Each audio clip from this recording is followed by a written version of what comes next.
Мекендештерибиз ата-энесин жиберет, жакындарын жиберет ажылыкка. Ошого чейинки даярдыктарыбыз дагы өтө жакшы болуш керек да биздики.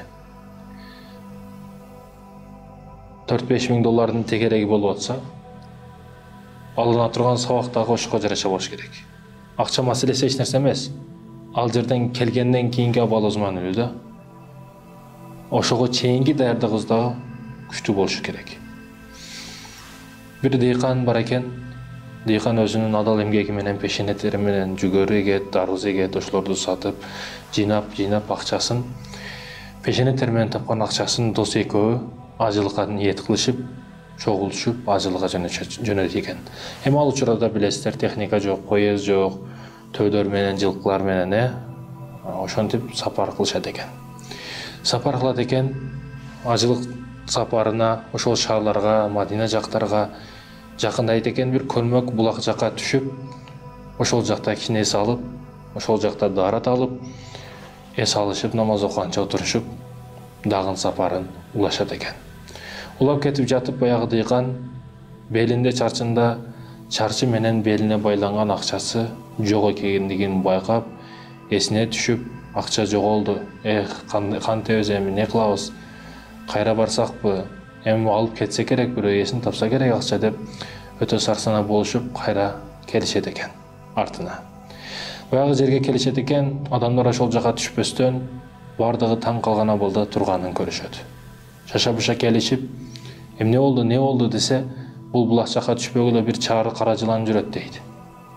Баягы адам, дыйкан өтө сестенип окуяга башкача көз караш менен карап, мага эч нерсе болбойт, бул жака мага тиешелүү нерсе бар деп өзү түшөт.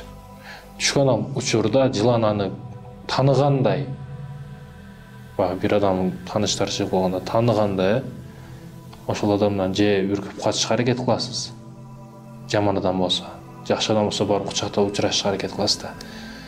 Баягы таныгандай, таныды, кайра жылан рахмат сага дегендей кылып кайра кайтып кетип калды да. Бул дагы кеткенден кийин барып турган акчасын алды, сүйүндү, кубанды. Албетте, альхамдулилля деди. Аллахым жеткиргениңе шүгүр деди. Урматтуу мекендешим, чын дилинен пешене тери менен чогултуп, ажылыкка ниет кылып, акчасы менен келди. Акчасын жоготкон жок, Аллах бир нерсени менен, бир нерсени себепчи кылып коргоп коет. Ал кандай мүлкүңүз болбосун, эгер адалынан пешене тери менен болгон болсо, Аллах сактайт да. Өзүнүн зекет учурда, ихсан үшүрү бардык учурунда так туура арамдан аралашкан эмес. Ошол учурда бул чындыгында өзүңүз да көңүлүңүз тынч болот. Арам нерсе жеп жаткан учурда, арам нерсени кылып жатканда көңүлүңүз дагы тынч болбойт. Билесизби? Ошол учурда сезесиз да, чындап бизди Аллах жаратканын, чындап биз Аллахка кайра кайтуучу экендигибизди, биз Аллахтык экенибизди, ошол арам нерсени жеп атып көңүлүңүз тынчыбагандыгы, жүрөгүңүз бир капкара нерсе, аппак нерсеге аралашып жаткандыгын, деңизди бир кара аптыл булгап жаткандыгын ошол учурда сезесиз да. Булар акчасын алган сүйүнгөн абалда дагы сапарын улашты. Ажылыкка карата. Урматтуу мекендештерим, окуя хикаялардан сабак алышыбыз керек. Бүгүн мал мүлкүбүз сакталсын десек, жоготкон учурубузда бүгүн садака кылабыз дейт да. Бирөөлөр акчасы түшүп калгандан кийин баш көз менен садака дейт. Жок. Ошо жоготконго чейин сиз садака кылганыңызда ал нерсе жоголбойт эле да. Себеби садака бале кырсыктардан сактайт да. Ошондой экен, урматтуу мекендештерим, бул хикматтуу окуяга маани берели, сабак алайлы.